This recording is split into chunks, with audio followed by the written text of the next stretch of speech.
Salut, j'espère que tu vas bien. Stéphanie, sans gluten.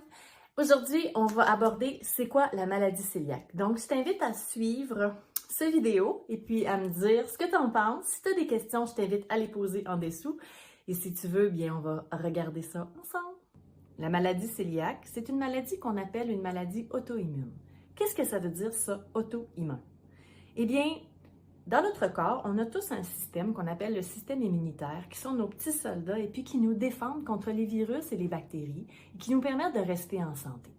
Parfois, ce système-là, ces petits soldats-là, eh bien, pour une raison XY, décident qu'ils ne font plus leur travail tout à fait correctement et qu'il y a un déclencheur qui va les amener à attaquer notre propre corps. Donc, une maladie auto-immune, c'est mon corps qui va attaquer mon corps. Bon, c'est bien beau de dire que mon corps attaque mon corps, mais qu'est-ce que ça fait exactement?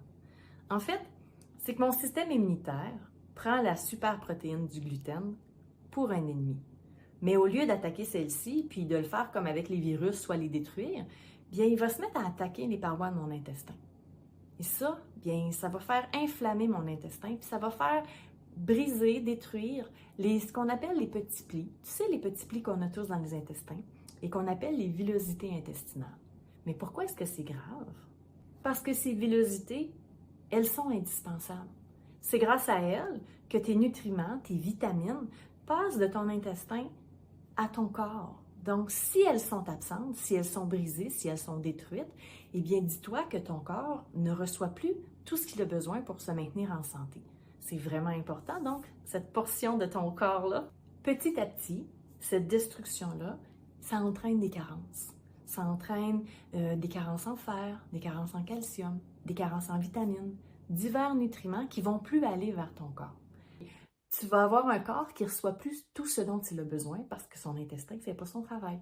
Ce qui va t'apporter de la fatigue, des troubles digestifs, tu vas avoir des douleurs, tu vas avoir aussi des carences qui vont être vraiment de plus en plus graves. Tu vas avoir des pertes de poids, tu vas avoir maintes et maintes symptômes qui vont s'accumuler, mais que parfois on ne réalise pas qu'ils sont liés à la maladie cœliaque. Ingérer du gluten quand on est cœliaque, c'est pas anodin. Ça touche énormément notre santé. Pourquoi est-ce qu'il faut prendre ça au sérieux, le fait de manger sans gluten? Bien, parce que tu vois, la plupart des gens vont avoir des symptômes lorsqu'ils vont être contaminés ou qu'ils vont manger du gluten. Mais chez certaines personnes, il n'y a aucun signe qu'ils ont été contaminés ou qu'ils ont mangé du gluten. La problématique, c'est que cette attaque-là qu'on vit lorsqu'on mange du gluten et qu'on est cœliaque, on la vit quand même si les symptômes sont absents. Même si tu n'as pas de symptômes, bien les conséquences, elles sont quand même présentes.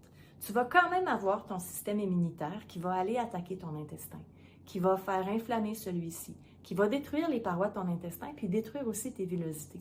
Fait que ça peut être une attaque silencieuse, moi, elle est bruyante, mais il y en a que c'est silencieux, et malgré tout, tu vas avoir quand même ces symptômes-là qui vont être chez toi, plus ces réactions-là, plus que des symptômes qui vont être présents chez toi.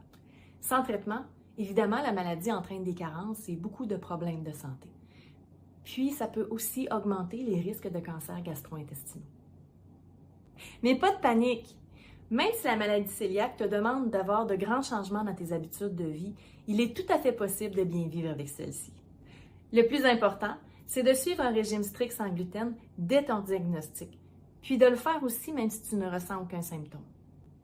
Avec le bon accompagnement, une alimentation adaptée et un petit peu d'organisation culinaire, on peut très bien vivre en santé avec cette maladie et surtout rempli d'énergie. Et puis on le fait sans gluten. J'espère être parvenue à t'expliquer un peu ce que c'était la maladie cœliaque. J'espère que tu y vois un peu plus clair et que c'est plus simple pour toi, mais surtout j'espère que de vivre avec cette maladie-là, bien, ça va t'apporter de belles grandes surprises et de belles grandes découvertes culinaires. Dans le prochain épisode, on va aborder la grande question. C'est quoi le gluten?